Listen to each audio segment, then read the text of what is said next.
नमस्कार बच्चों। आज मैं भारत में बैंक का विकास किस क्रम में किस प्रकार से हुआ है उसके बारे में बताऊंगा।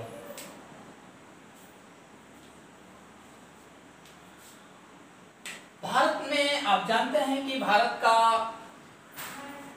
को आज़ादी तो 1947 में मिला, लेकिन बैंकों का विकास आज़ादी के पहले ही हो गया था। लेकिन जब तक इन बैंकों का विकास नहीं हुआ था तब तक, जैसे आज देखते हैं साहूकार या व्यापारी, ये सब बैंकिंग की कुछ क्रियाएं करते थे, लेकिन इसमें शोषण बहुत था। इस शोषण को देखते हुए और सामाजिक सुरक्षा प्रदान करने के लिए सरकार ने बैंकिंग व्यवस्था को बनाया।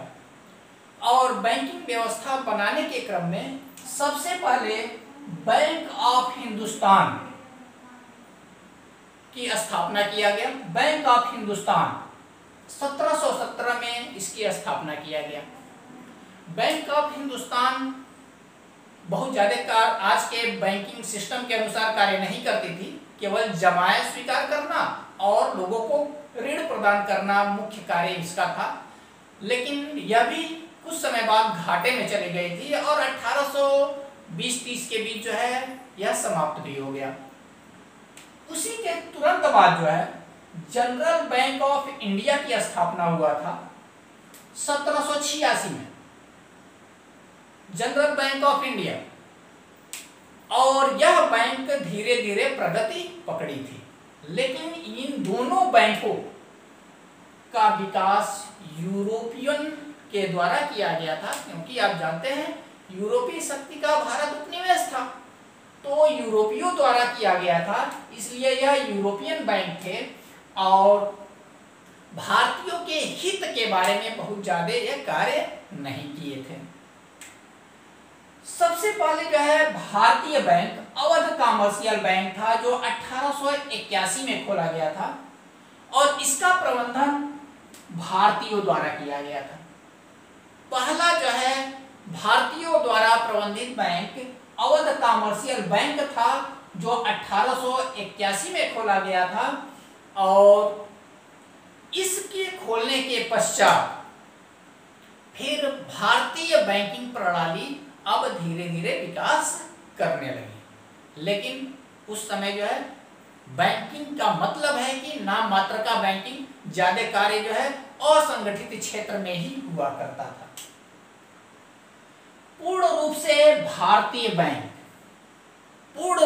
भारतीय बैंक पंजाब नेशनल बैंक है, जिसकी स्थापना 1894 में किया गया। पूर्ण रूप से पहला भारतीय बैंक की स्थापना 1894 में पंजाब नेशनल बैंक के रूप में किया गया था।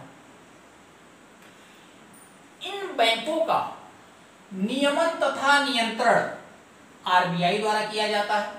जैसा कि आरबीआई के बारे में मैं बता चुका हूं कि आरबीआई भारत का केंद्रीय बैंक है और आरबीआई मौद्रिक नीति के द्वारा साख के निर्माण को नियंत्रित करती है और इन बैंकों को रेगुलेट यानी कि नियमित करती है। और आरबीआई बैंकिंग नियमन अधिनियम 1949 के द्वारा इन सभी पर नियंत्रण रखती है।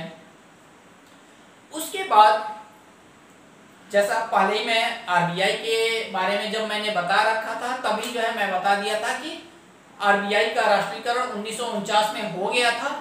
उसके बाद एक बड़े बैंक की आवश्यकता, सरकारी क्षेत्र में एक बड़े बैंक की आवश्यकता महसूस हो रही थी। तो इसके पहले 1921 में एक बड़े बैंक के रूप में इंपीरियल बैंक कार्य कर रही थी। उस इंपीरियल बैंक का राष्ट्रीयकरण करके 1955 में स्टेट बैंक ऑफ इंडिया कर दिया गया। स्टेट बैंक ऑफ इंडिया बनाने का सुझाव गोरवाला कमेटी ने दिया था। गोरवाला कमेटी के सुझाव पर इंपीरियल बैंक का राष्ट्रीयकरण करके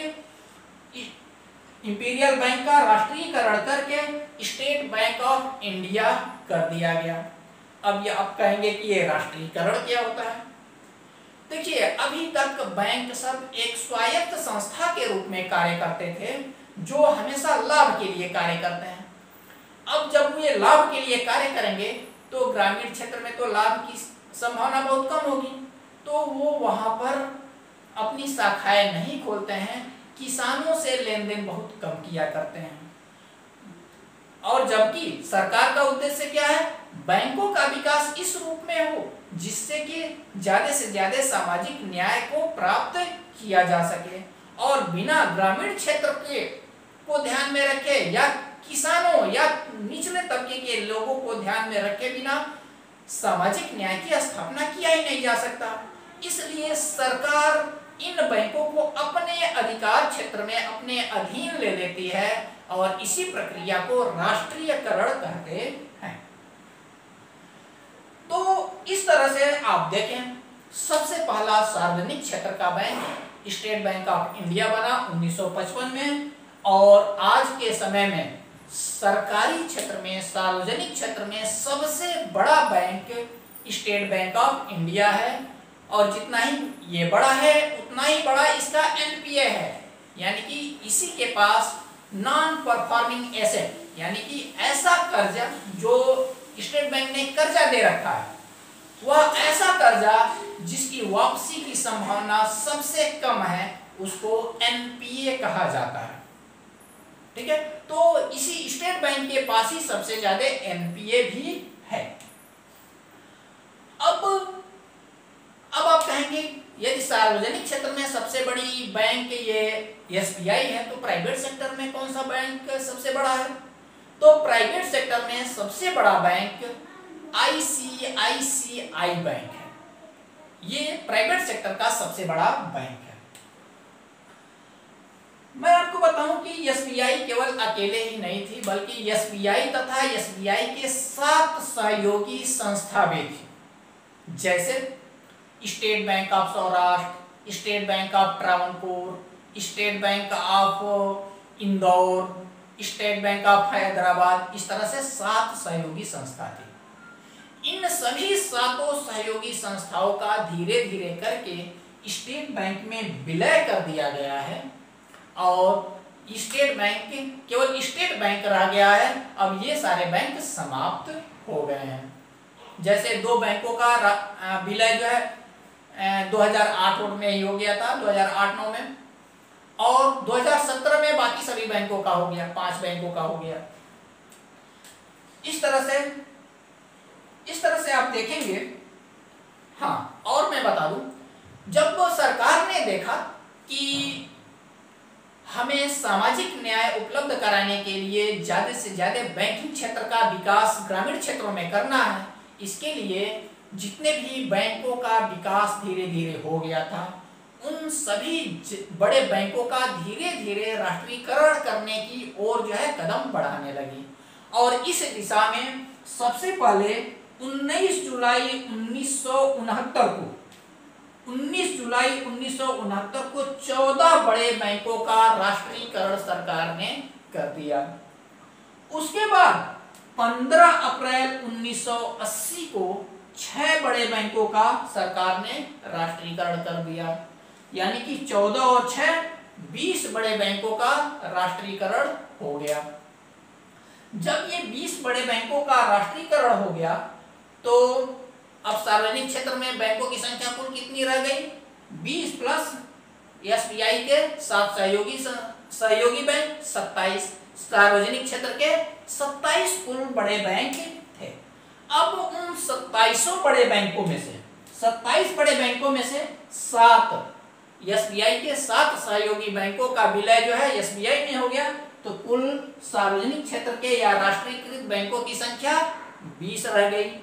अब 20 बैंकों में से न्यू बैंक ऑफ इंडिया का विलय पंजाब नेशनल बैंक में कर दिया गया। तो अब सार्वजनिक क्षेत्रों की बैंकों की संख्या 19 हो गई। अब 19 होने के बाद एक आईडीबीआई बैंक का राष्ट्रीयकरण कर दिया गया। आईडीबीआई बैंक का राष्ट्रीयकरण कर दिया गया। पुनः जो है सार्वजनिक क्षेत्र के बैंकों की संख्या 20 हो गई। उसके बाद एक और राष्ट्रीय महिला बैंक का 2013 में, ये नए समय हाल फिलहाल की बात है, 2013 में राष्ट्रीय महिला बैंक का को सरकार अपने अंडर में ली, यानी कि राष्ट्रीयकरण की। तो सार्वजनिक क्षेत्र के बैंकों की संख्या हो गई 21। और इसी राष्ट्रीय महिला बैंक का विलय बैंक ऑफ इंडिया में 2017 में कर दिया गया। जो राष्ट्रीय महिला बैंक का राष्ट्रीयकरण 2013 में किया गया था, उसी बैंक का विलय बैंक ऑफ इंडिया में 2017 में कर दिया गया। तो अब कुल बैंकों की संख्या पुनः जो है 20 हो गई। इस तरह वर्तमान में राष्ट्रीयकृत कुल बैंकों की संख्या 20 है। इस तरह से जो है बैंकों का विकास अपने देश में होता रहा है। आज के लिए बस इतना ही। धन्यवाद।